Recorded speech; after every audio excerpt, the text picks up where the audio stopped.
Pessoal, aqui é o professor Lucas Alves que está falando, professor de artes, e este vídeo vai para o 9º ano sobre o assunto das vanguardas, movimentos artísticos no cinema. Lá, o cinema ele surge na Alemanha um pouco depois, né, do que surgiu em outros países, como a França, por exemplo, certo? E aí ele surge no século XX, pós Primeira Guerra Mundial, tá? Então, houve na França um movimento muito forte que é o considerado expressionismo alemão. Na França não, perdão, na Alemanha, houve na Alemanha um movimento muito forte que foi o expressionismo alemão no cinema, né? Que foi ali no começo do século XX, tá? O contexto, ele é da pós-Primeira Guerra Mundial, tá? A Alemanha ela passou por dificuldades financeiras, né, depois da Primeira Guerra, e aí por essas dificuldades financeiras, né, os problemas que a guerra trouxe para a Alemanha, isso torna a vida do alemão muito difícil e muito sem esperança, né? Uma visão quase assim, uma vida sem sentido, uma vida triste, né? E aí por esse trauma que a Primeira Guerra trouxe para a Alemanha, isso vai ser retratado também nos filmes, tá? Então, os filmes, eles misturavam elementos de pesadelo e de sonho. Bem interessante você pensar por essa ótica, né? Eram filmes que eles tinham como a fuga da realidade, né, para um universo fantástico, que é um pouco da função da arte, tá? Mas eram filmes que eles apresentavam ângulos tortos para transmitir vertigem, certo? Não só nos ângulos, tá? Mas também nos cenários, eram cenários pontiagudos, diferentes, davam uma característica meio teatral pro filme, tá?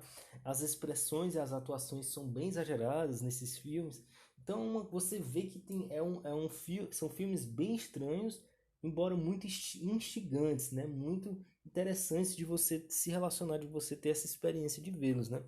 E aí essa imagem, né, é o gabinete do Dr. Caligari, tá? Mais uma imagem daí, mais uma imagem do gabinete do Dr. Caligari. Ele está disponível no YouTube aí, como vocês podem ver, tá? Vocês podem digitar aí no YouTube, no site de vídeos do YouTube, vocês encontram ele gratuitamente aí para ser assistido. Do lado vocês têm a sinopse do filme, certo? Ah, se você quer ler a sinopse, pare o vídeo, né, e leia a sinopse, tá bom? É um filme muito importante para o expressionismo alemão. Outro filme importante também para o expressionismo é Metrópolis, tá? Metrópolis. Metrópolis, ele é um filme que ele é um filme baseado em um livro, certo? E ele também trouxe várias inovações para o cinema, né? E também ele é uma ficção científica, é considerado uma das primeiras ficções científicas no cinema, que é bem interessante, tá? Ele trouxe várias inovações de técnicas cinematográficas. Para isso, indico fortemente este vídeo aqui, que é o Como Metrópolis Revolucionou o Cinema. Está no canal Entre Planos, recomendo também fortemente este canal muito interessante sobre cinema principalmente. Quem se interessar por cinema, esse canal é uma boa pedida. Bom, também outro filme muito importante para o expressionismo é o Nosferatu, tá? Nosferatu também, como você pode ver, a sinopse do filme está aí na lateral, certo? Para quem quiser saber, também disponível no YouTube, como eu coloquei aí para vocês. A maioria desses filmes são fáceis de achar, pois eles são domínio público, tá? Eles já são filmes bem antigos e de domínio público, certo? Aí o Nosferatu, que é como se fosse uma releitura do Drácula, tá? O artista ele queria fazer um filme do Drácula, mas ele não tinha os direitos autorais. Então ele fez o Nosferatu, que é totalmente baseado no Drácula. Totalmente, totalmente. E aí eu coloquei aqui um exemplo de um diretor, né? Coloquei lá no blog da escola também. Um diretor bem interessante, que é o Tim Burton, um diretor que eu pessoalmente gosto bastante. Depois de você ver esses filmes, né? Se relacionar, né, com esses filmes, e você vê um filme do Tim Burton, qualquer filme dele, que são vários que sejam, você vai perceber um certo tempero ali, um certo sabor do expressionismo alemão, cara. Então, o expressionismo alemão foi uma grande influência para esse diretor que está vivo até hoje, né? Esse diretor contemporâneo, né? Não apenas ele, mas vários outros, Alfred Hitchcock, né? Vários diretores disseram que foram influenciados por este movimento, que foi o movimento do expressionismo alemão no cinema. E aí desse diretor, Tim Burton, eu coloquei aqui para como exemplo o Estranho Mundo de Jack. Não sei se vocês já assistiram. Se não assistiram, não perca tempo. Ele está disponível no YouTube aí, como eu coloquei, tá? É um filme bem interessante e daqui já, só desse quadro que nós estamos vendo, já dá para perceber uma certa influência do expressionismo alemão, certo? Na roupa do personagem, certo? Na estética dele. O personagem bem branco, porque ele é um esqueleto, né? Uma caveira. E é interessante dizer uma curiosidade também, que eles queriam, na época que eles estavam filmando, eles queriam deixar o rosto dos atores, né, bem branco, tá? E aí, como era em preto e branco a imagem, a cor branca ficava meio cinza, né? Então eles descobriram que a tinta verde deixava o rosto dos atores bem branco na imagem do filme. Então, no set tinham várias pessoas com o rosto verde, né? Vários atores pintados com o rosto verde. Vamos lá, gente, sobre o surrealismo, né? Avançando para o surrealismo, basicamente nós vemos uma edição fragmentada, tá? É uma obra fragmentada. O que eu quero dizer com isso?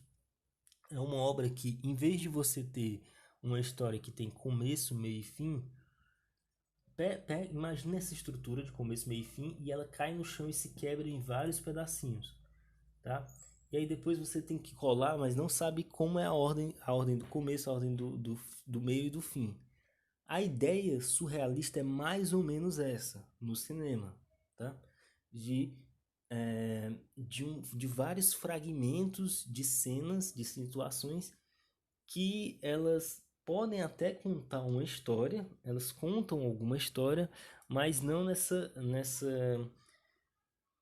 nesse formato lógico, né, do começo, do meio e do fim, tá? Esse formato mais tradicional, certo? As imagens expressam ideias, né? Geralmente são filmes que não apostam na palavra dita, mas na imagem, na força da imagem, que a imagem possui várias mensagens, né?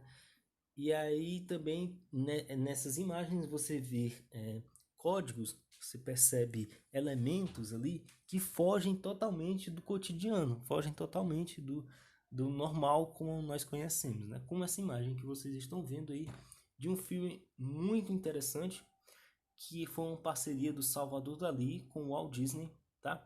Esse filme ele começou como um projeto entre os dois, pois eles se conheciam e se admiravam mutuamente, tinham um respeito muito grande um pelo trabalho do outro, tá? E decidiram fazer um filme, só que faltou verba.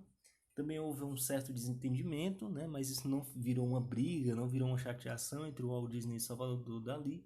Mas o filme ficou parado durante muitos anos e aí ele foi achado no estúdio Disney anos depois, certo? Pelo sobrinho, se eu não me engano, do Walt Disney. E ele refez esse filme, pôs o storyboard lá todo o roteiro, todos os desenhos, os quadros já estavam esquematizados pelo Salvador Dalí e ficou guardado. Então eles só fizeram filmar aquilo ali, dar vida, né, àquela animação que estava ali. E o resultado é impressionante mesmo. É um curta, né, um curta como vocês podem ver, de 6 minutos e 31 segundos. Bem interessante mesmo, uma experiência bem bonita, tá? Para isso, recomendo também fortemente o canal do Gustavo Cruz, que ele fez um vídeo falando mais detalhe, né, os pormenores deste filme, como foi a preparação, como foi o encontro entre o Salvador Dalí e o Walt Disney, tá? Então, lembrando que o Walt Disney ele também criou um universo próprio dele, tá? O Walt Disney ele inovou muito na animação. Ele é uma figura muito importante para o universo da animação. E aí, neste vídeo do Gustavo Cruz, né, um canal que eu também recomendo para quem gosta de cinema, ele fala um pouco mais detalhes de como foi esse encontro entre os dois. Continuando. Bom, e aí, para escolher um diretor que se baseia nas ideias surrealistas, não tem como não falar do Alejandro Jodorowsky, ou Jodorowsky, como queira chamar, certo? que é um diretor,